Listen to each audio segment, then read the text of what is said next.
আমাদের মোবাইল ফোনে ডায়াল প্যাডে গুরুত্বপূর্ণ 3টি সেটিংস রয়েছে যা আমরা অনেকেই জানি না। তো আসুন দেখিয়ে দিচ্ছি সেটিংস 3টি কি এবং এর কাজসমূহ।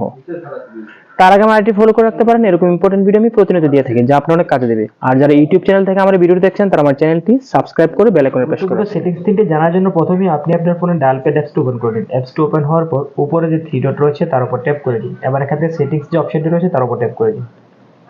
এবার এখানে কলার আইডি এন্ড স্প্যাম বলে যে অপশনটি রয়েছে তার উপর ট্যাপ করুন। এবার এখানে আপনি দুটো অপশন দেখতে পাচ্ছেন, see caller and spam ID, filter spam calls. এই অপশন দুটো আমার অন রয়েছে। তারপর যদি এটা অফ করা থাকে তাহলে এখান থেকে এগুলো অন করে দিন। এগুলো অন করে দিলে কি হবে, আপনার ফোনে যখন অপরিচিত কেউ কল করবে তখন সেই অপরিচিত ব্যক্তির ছবি এবং নাম আপনার স্ক্রিনে ভেসে উঠবে।